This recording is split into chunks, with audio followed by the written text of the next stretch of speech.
The first shot wasn't fired by a human. It came from a hovering Estari scout drone that misread the heat signature of a Marine's campfire as a plasma weapon. 4 seconds later, the hillside near El Khadim Ridge in northern Sudan lit up in a burst of blue light that vaporized 2 tents and sent a dozen soldiers scrambling for cover. Staff Sergeant Colin Ziegler dove behind a half-buried cargo crate, radio pressed to his cheek. "Baseplate, this is Iron 6. We've got contact non-human origin. Repeat, non-human direct fire from airborne drone. Casualties unknown. Requesting immediate air support and medevac." He didn't wait for a reply. The drone banked left, its circular frame humming as it adjusted trajectory. Colin leaned out, fired 2 clean bursts from his rifle, and watched one round dent the undercarriage before the drone zipped away into the dark. Private Santiago screamed nearby. A medic was already crouched over him. Colin crawled over, boots grinding in the sand. "What happened?" "Shrapnel to the leg," the medic said, voice tight.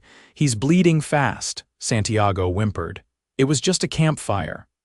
Colin pulled his field kit open and handed over a tourniquet. "That drone's not coming back." "Let's patch him up." 2 hours later, with dawn breaking over scorched earth and acrid smoke, the real problem arrived. Not a drone this time. A full Estari recon vessel, 50 meters long, touched down on the ridge. Its hull shimmered violet in the morning sun.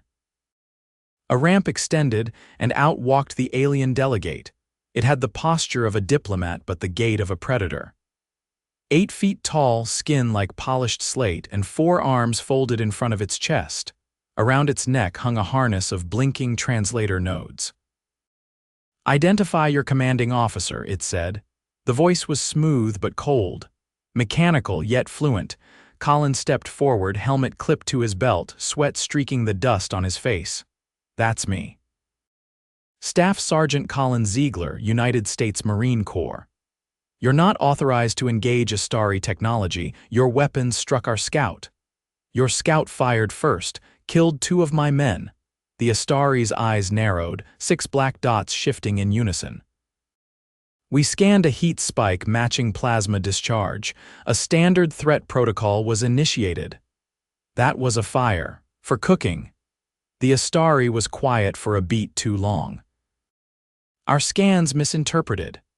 "No kidding." Behind Colin, the bodies of Corporal Drenner and Lance Corporal Hayes were wrapped in emergency blankets. The Estari's gaze drifted to them. "Where are your fallen?" "Over there." "You leave them exposed." "We were waiting for medevac." "Didn't want to move them yet." The Estari tilted his head. "Your kind buries its dead." "We honor them," Colin replied. "Even in war." The alien turned and walked back toward his vessel without another word. 3 days later, the ceasefire was signed, not out of goodwill, but confusion. The Estari High Assembly couldn't understand why humans didn't strip their enemies for parts, or leave them to rot as a warning. The idea that humans buried their own was one thing, but that they buried enemies too well, that sent the Estari into a spiral of bureaucratic panic. The first joint operation was a disaster. In a ruined village near Tobruk, human and Estari forces were tasked with sweeping for remaining hostiles. A brief firefight left 3 Estari dead and 1 human private Langley critically wounded. Colin was there again, this time monitoring the evac perimeter. He found Langley slumped against a crumbled wall, his femur clearly broken, his face pale. "Don't move," Colin said, kneeling beside him. "Tell me what hurts." "Leg, I heard it snap," Langley breathed. Colin ran his hand gently along the thigh until the Marine winced.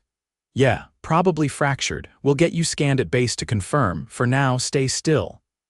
Nearby, 2 Estari soldiers approached the bodies of their fallen. One kicked the nearest corpse. Colin stood abruptly. "Hey." "What the hell are you doing?" The taller Estari turned. "Verifying death, our protocol. You don't just kick a dead man in the ribs." "He is not a man, he is matter." Colin stared. "Then I guess you won't mind if I bury him." The Estari's head twitched. "You would waste time and resources on an enemy." Colin didn't answer, he just started digging. Word spread fast. Within a week, every Estari unit assigned to Earth knew about the Gravemaker. Some mocked it. Others watched with fascination. Colin didn't care. In every major joint operation, he continued the practice. Human or Estari, if someone fell, he made sure they didn't rot in the sun. There were limits, of course. The Estari weren't stupid. They were a veteran spacefaring civilization, but they weren't used to enemies who respected the dead. They saw death as a utility, a function. You died, your body became salvage. That was the cycle. To bury something was to waste it. So when Colin requested a temporary halt to operations in the Keck Valley to bury a squad of Estari who'd been gunned down trying to save a human child, the diplomatic circles lost their minds. General Vasca, a reptilian-looking Estari commander, landed at the forward operating base in a fury. "You are interfering with tactical deployment," he snapped the moment Colin entered the tent. "I'm asking for 90 minutes. For what? To dig," Vasca glared. "Why? Because your men died saving civilians. They deserve more than a tarp and a footnote. They wouldn't have saved your civilians if not ordered to," still did. Vasca's stare lingered. "You confuse honor with emotion. You confuse efficiency with cruelty." The tent went silent. Finally, Vasca folded his lower arms. "Do it." But no more delays after today. The burial was simple. No ceremony, just a row of shallow graves along the southern bluff. Colin placed stones at each head. No names, he didn't know their words, but he remembered their faces. The Estari translator unit hovered nearby, recording. That night, for the first time in the campaign, Estari soldiers approached Colin voluntarily. One brought him a data stick. "These are the names of those you buried." Another offered a small silver badge. "This is worn by our fallen in defense of the defenseless." It is not given lightly. Colin accepted it in silence. 2 months later, the campaign ended. The Estari pulled out of Earth. Their official reasoning was logistical incompatibility and high resource cost. But those who'd served alongside humans left with something else: confusion and respect. When Colin received orders to return home, he passed through the Estari perimeter one last time. A young Estari soldier stopped him. "You are the one who buried the dead." "Yeah, even when we did not, especially then." The soldier hesitated. "I do not understand your species." "Most don't. You treat death like it matters." "It does." The soldier looked at the ground. "We will remember what you did." Colin nodded. "That's all I ask." 2 years later, the Estari returned, not with warships, but with diplomats. A delegation arrived in Washington, requesting a meeting not with generals, but with Colin. The Pentagon was baffled. Colin, now retired and running a small ranch in Wyoming, was flown in under civilian escort. In the White House briefing room, he met the Estari ambassador. She stepped forward, handed him a small box. Inside was a polished obsidian emblem. "The mark of the Estari Dead Keepers Guild. We have created a new role in our military," she said. "To care for those who fall. We call them the Ziegler." Colin blinked. "You named it after me, after what you showed us." He looked down at the emblem. "Never thought burying enemies would start a galactic tradition." The ambassador tilted her head. "Neither did we." Colin smiled faintly. "Guess we're not so primitive after all." "No," she said. "You're something else entirely." The Estari didn't knock. Colin was halfway through fixing the irrigation line behind the barn when the air shimmered near the fence post, and a transport pod the size of a compact sedan materialized with that signature ripple of displaced atmosphere. The horses didn't even flinch anymore. 4th time this month. He wiped the mud off his hands with the back of his shirt and squinted toward the craft. No markings, but the hull had that faint violet sheen, not military but definitely official. The side panel hissed open and 2 Estari stepped out. One wore a long robe of layered mesh, the other, a sleek black uniform with a shoulder clasp shaped like a curled leaf. "Whatever it is, I didn't do it," Colin said, grabbing the wrench off the ground. The robed one stepped forward, arms open in what roughly passed for a greeting. "We require your presence for a matter of cultural arbitration." That sounds made up. It is not, the uniformed one said. There has been a death aboard the diplomatic station orbiting your moon. Protocols are in dispute. Colin let the wrench rest on the fence post. Whose death and Estari? Ambassador level. Why me? You are considered a neutral precedent. That sounds like being a convenient pain in the ass. There was a pause. That too, said the uniformed one. Colin sighed and pulled his gloves off. Let me shower. You will be given sterilization aboard. I still want a shower. 20 minutes later, scrubbed and dressed in the best of his 2 shirts without holes, Colin sat in the back of the Estari vessel, which smelled vaguely of eucalyptus and burnt copper. The robed Estari, who had introduced himself only as Tovik, sat across from him, studying a holographic readout of what looked like a spiraling mass of legal annotations. So what happened? Colin asked. Tovik didn't look up. Ambassador Yevon attempted to perform a joining ritual with a visiting Quarren diplomat. The Quarren are volatile when touched without invitation. He got himself killed trying to hug someone, more or less. And now, his remains are contested. The Quarren demand to consume them as part of their ritual closure. The Estari wish to reclaim the body for repurposing. Colin blinked.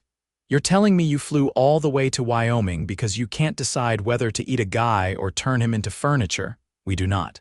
Tovik stopped. That is a crude interpretation, but not inaccurate. And where do I come in? You buried Estari dead before. You respected a body no one else claimed. That precedent has complicated things. So you want me to, what, pick a side? We need a third option. You represent that anomaly. The vessel docked with a soft thud. The station's interior was colder than Colin expected. Clean, metallic, high ceilings with narrow light strips that shifted hue as they walked. He was led through a series of corridors, past Estari officials who paused mid-step to glance at him with the same wary curiosity people reserved for half-tamed wolves. They arrived at a chamber that looked like a courtroom designed by a minimalist cult. A low, circular table, no chairs. In the center, a sealed casket of transparent alloy hovered a foot off the ground, softly lit from below. Inside was the body. Colin stepped closer, studying the still form. The ambassador's skin had dulled to a matte gray, the color of river stones. No visible wounds. His arms were folded across his chest, each hand clasping a ceremonial glyph. Is this how your people normally prepare the dead? Colin asked. No, Tovik said. This was done in anticipation of your presence, a compromise. The chamber doors opened with a hiss. 2 Quarren entered. They moved like flowing cloth, their bodies draped in semi-liquid membranes that shimmered as they shifted color. No visible eyes, but Colin felt watched all the same. The lead Quarren stopped opposite the casket. Our rituals have been delayed. The soul is unanchored. Tovik inclined his head. We require certainty before surrendering the vessel. Colin cleared his throat. All right, I have a proposal. Both factions turned toward him. Let him be buried. Silence. Burial, it seemed, still hit like a thrown wrench. The Quarren undulated. To let the body pass into soil is to deny its energy. Tovik's voice was quieter than before. Estari do not place value in decay. Then maybe it's time you did, Colin said. You want to honor him, let him rest without being claimed. No one gets what they want, so maybe he gets peace instead. The Quarren shifted hue from violet to deep green. You suggest interment in earth soil? No, neutral ground, somewhere neither of you claim, somewhere he can be remembered without being processed. Tovik seemed to calculate. That is not without precedent. Ancient Estari once interred fallen leaders beneath sacred ash plains. And the Quarren, Colin asked, the second Quarren who had remained silent, finally spoke. If the body is buried with ritual elements intact and the soil remains unbroken for 3 cycles, we will accept it. Colin looked between them. Then we've got ourselves a third option. It took 4 hours to draft the agreement. Colin refused to sit through the legal ratification. Instead, he wandered the observation deck, watching Earth's curve glow faintly through the station panels. Below, somewhere in the Andes, a plateau had been selected. Cold, high, and empty. The burial would be unmarked, save for a small beacon that pulsed once every solar rotation. By the time the body was prepared for transit, Colin was exhausted. He didn't expect the Quarren emissary to approach him alone. It did so in silence, its body pulsing with a slow amber rhythm. "You have changed the way we understand removal." Colin leaned against the railing. "I didn't come here to change anything, just to stop a fight. Your species performs reverence through absence. I guess we do, doesn't mean we're better, just means we grieve different." The Quarren extended a limb, translucent and trembling. It touched the glass. "We will record this moment." "Not as compromise, as evolution." Colin shook his head. "You people really know how to make a man's Tuesday weird." Back on Earth, 3 days later, the burial was completed at dawn, no crowd. Just Colin, a UN observer, and 2 Estari who stood in silence as the casket descended into the frost-hardened ground. A thin layer of volcanic ash was spread over the grave, a nod to ancient Estari rites. The beacon was activated. As they turned to leave, the younger of the Estari paused. "We were taught to reclaim all things, that nothing lost is sacred. You've made us question that." "Sometimes letting go is the sacred part," Colin said. The Estari nodded once. "We will teach that story." He watched them climb aboard the transport and vanish into the sky. Colin stood there alone for a long time, breath misting in the cold air, hands in his jacket pockets. Somewhere behind him the beacon pulsed, once. Then silence. The Estari transport landed without sound, heat rippling from its belly as it settled on the concrete pad behind the Geneva Accord building. It was overcast, thin clouds layered across the sky like smeared ash, but Colin barely noticed. He stood with his jacket zipped halfway, hands tucked into his sleeves, watching an Estari technician unload a narrow cryo capsule from the side bay. The technician didn't speak, just nodded once in acknowledgement before guiding the capsule onto a mag sled.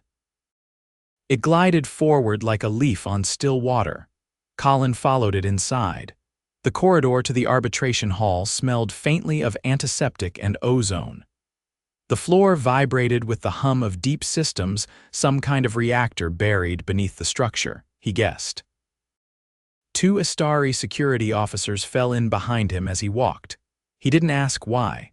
They weren't armed in the hall. A group of 7 beings stood in a semicircle around a low table.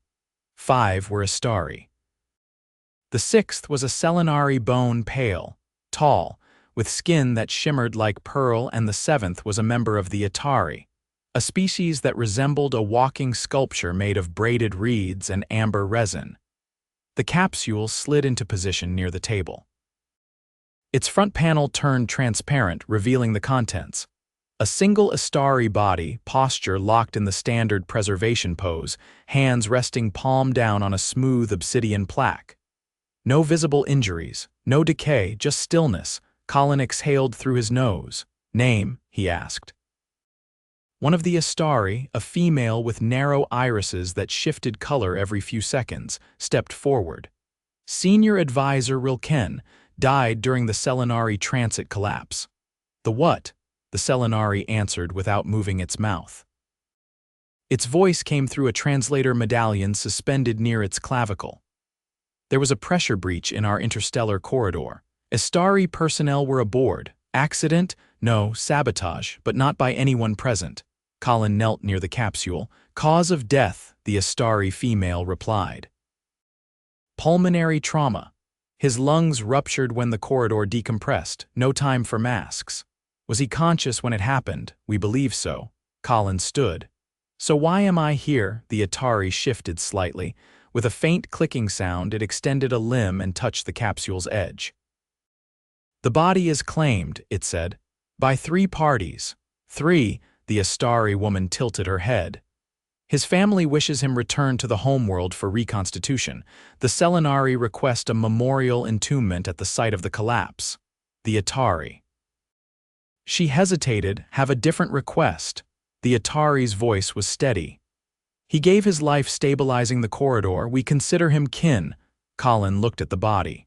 Did he say that? The logs captured his final words, the Selenari said. He sealed the breach manually, using his own suit as a pressure buffer. He was aware the action would kill him. That's brave as hell, Colin muttered. His last transmission was to the Estari engineer on the other side of the breach, the Estari continued.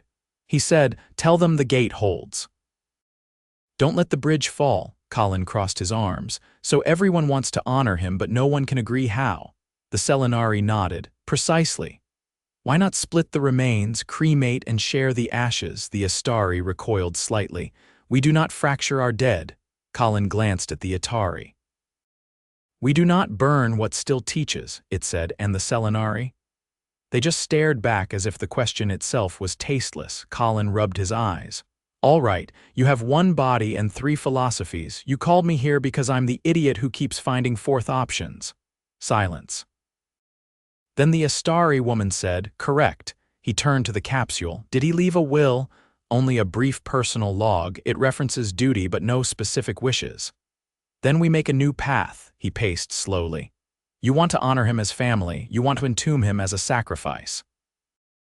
And you," he looked at the Estari, "want to keep him near to pass on his story." No one interrupted. "Then we don't bury him," Colin said. "We build for him." The Estari frowned. "Build what?" "A place where his story is told, where his body remains intact. Where others can learn what he did." "A monument?" asked the Selenari. "No," Colin said. "A teaching hall. A place where all three cultures can come, study, share knowledge. His body stays whole but not hidden. He becomes the center of something living." The Estari blinked. "That's not something we've done before." The Atari's limbs clicked. "We have." "And you?" Colin asked the Selenari. "We would require that the structure be accessible to our kind." "It will be," Colin said. "Neutral site, open records. No single species controls the narrative." The Estari woman was quiet for a long time. Then, "He died to preserve a bridge. It is fitting he becomes one." They agreed.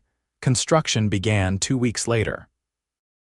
They chose an orbiting outpost abandoned since the old trade embargo days, refitted it with open halls, climate zones, and gravity fields compatible with all three species. The capsule was placed at the center, beneath a transparent dome. Around it, displays told the story of the collapse, the rescue, the man who gave up his breath to hold a corridor together.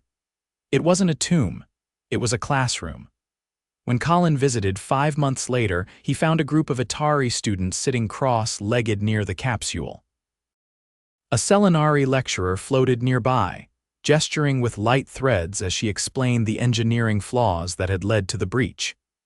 2 Estari children stood near the far wall, sketching designs on a shared pad. No one noticed him at first. He walked slowly, hands in his coat pockets, until he stood before the capsule. The plaque had been updated, not with a title or a rank, just a single line. He held the bridge. Colin stood quietly for a while. He didn't cry, he didn't speak, he just looked. And then he turned, walked down the corridor, and left them to their learning.